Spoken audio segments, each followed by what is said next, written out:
Thanks to everyone for coming today. When I first got the email from Creative Mornings to talk about the theme of ugly, I had to laugh.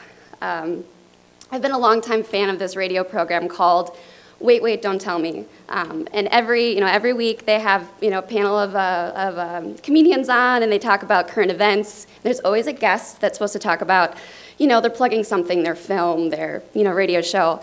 And they break the ice by having them talk about or take a quiz on something they know absolutely nothing about. And that's what it kind of feels like to be up here talking about the topic of ugly. For anyone who knows my tightly curated social media presence on Wit and Delight, you're probably wondering what I know about this subject. This is just a little snippet of what life looks like online for me. I had coffee with Drew on Wednesday, and he's one of the key people behind Creative Mornings.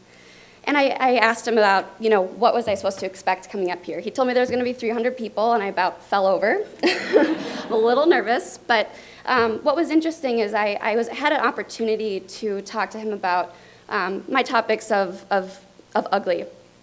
I prefaced it by saying, I absolutely by no means want to talk about myself. It's something that makes me really uncomfortable, and there's a lot of irony in that when you're an online presence. So I spewed off some philosophical thoughts about defining beauty so we really understand ugly, and how we need to really understand when it came into definition in 19th century Greece, and that the purest form of ugly is really sort of couched in that definition of beauty. So Drew sat there and he nodded and he listened, and I kind of thought, I don't know if that really resonated with him at all. He's right there making a face at me. But he listened and he nodded, and we talked about some things that new acquaintances do. We talked about social media and how the fact that we had some things in common, being strategists in that sense. And I made a joke about how messy my perfectly styled house was at the moment. There was stuff spewed all over the countertop. My husband's out of town, and when he's out of town, I just like to make a mess. It's one of my favorite things to do. And he kind of perked up and looked at me and said, I think maybe you should talk about that. So. It's definitely much easier for me to get up here and talk about, beauty and ugly in a philosophical sense. The importance of really understanding how substance is important to style these days. Because beauty without meaning is really, I think, a truer definition of ugly than to say that something is unpleasant to look at. And I think everyone here knows that this is a truth. If you're a designer, if you're an art director, let's say you're a filmmaker, everyone here identifies with themselves as a creative. And I think what makes us all unique and kind of binds us all together, depending on whatever your medium is that we all think about how people are digesting our work. We think about how they're going to experience it from beginning to end, whether it's a restaurant, whether it's a product, whether it's a newspaper. We all think about that. And I think what's so interesting about being creative is that we have the ability to suspend disbelief for even if it's just a little moment. We have the power to change and manipulate aesthetics. We can change messages. We can decide how people feel before they even know they're feeling something when they look at a piece of paper. So this is why the Kardashians are on the screen. Our culture's obsession with beauty and aesthetics has never been this rampant. And I think that it's easy as creators to make style mean too much. You hear kids who used to aspire to be film actors or actresses, and now they say, I just want to be famous, because you can just be famous these days.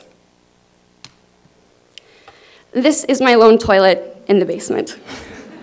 It is possibly one of the ugliest things I've ever seen. When Joe and I were looking at the house, we came down into the basement, and I was like, what is this? To give you some context, our laundry is just on the other side of the frame, which is I just think is absolutely wrong, but this is part of our reality. So it's much harder to speak about my own wrestling match in terms of being in the business of aesthetics, which is really what I am in. And a lot of us are here too if you're creators. So I'm going to attempt to tell that story of how that wrestling match has played out in the past year for me. And I'm going to talk about how as a result of this wrestling match, I was forced to accept some ugly truths of my own. And how in doing so, I think I've become a much better business owner and a better creative. So a lot of us do this work on the internet these days. I do this work on the internet. I love this internet. What's so wonderful about this vast space is that whatever you're into, whatever it is, you are going to find someone who loves it just as much as you do. It's true, no matter how weird you are. What's so interesting in this is that never before have we ever had a power to share something as, as silly as, as any one of these things. Who knew Miley Cyrus looked exactly like Justin Bieber? It's amazing. But we have this great power to share, and you have a power to amplify ideas, no matter how small. And I think what that does is it's a great equilibrium. It brings thought leaders down to a level where you guys all get to have an opinion about it, about what other people are saying, and it's just as valid and it's just as important. What I think is so wonderful about this internet is it really has become sort of this digital Wild West for anyone who wants a little piece of it. For entrepreneurs, they've created ways to make. You can make money $150,000 before with, not really knowing a whole lot of people who have the capital or an angel investor to come and do that. And I think that really is, that's just the power of communication and connection and people sharing ideas and coming around, sort of that same like-mindedness. So when I looked at this space and I was reading a lot of blogs, I thought, maybe I want a little piece of this digital landscape myself. So this is what Wit and Delight first looked like a couple years ago.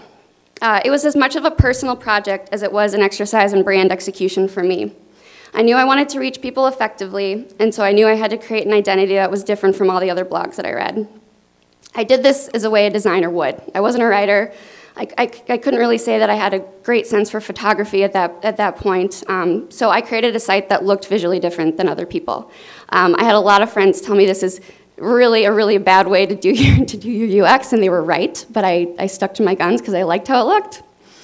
I created these filter contents as well when I came up with my name, and I thought, okay, what do I have to say, and how do I want to have people come, and maybe how will I find my like-minded people? And the name Wit and Delight really did come from my content filters. I thought, okay, I really love things that have a little bit of wit to them. I really love things that have a little bit of a twist, that have been thought about just a little bit more. But my gosh, I love beautiful things, and I always have. So the delight was what I felt when I looked at these beautiful things, and the wit was what I looked for when I was looking for substance. And so that became the name. I also couldn't think of anything better, so that was the name. I designed the site to look different. It was a gridded format, and I kept to clean and simple graphics. I tried to write as best I could. That was the biggest challenge, I think, for me. But I had somewhat of a visual identity, and I got feedback from people saying, when I see a Wit and Delight image, I think I kind of know it's you. And I thought, okay, well, I'm doing something right then.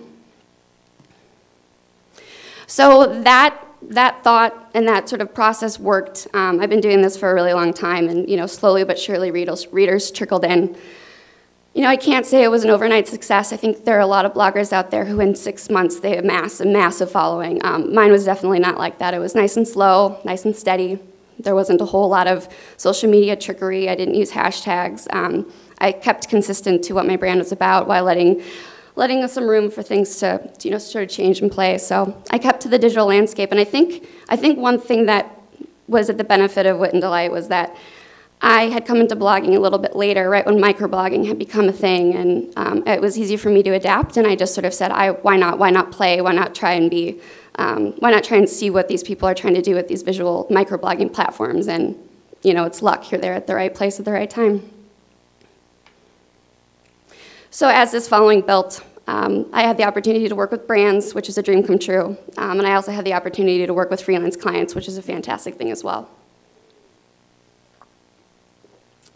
So a few years later, September of 2013, Target called. They had read this blog post called How to Throw Yourself a Pity Party, which is one of my favorite blog posts. And I had written it in a place when I wasn't in a really great spot, but I didn't really feel like I had the audience that wanted to hear kind of the sad things that were going on in my life. So I made light of it, and I said, how to throw, you're having the worst day ever, get yourself some scotch and a pint of ice cream and, go to town, watch Casablanca. That was what I was doing. And Target really liked the fact that you could turn something that was a little bit negative into something that was positive.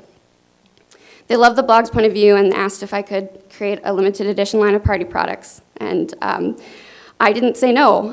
I think I was very excited about the opportunity.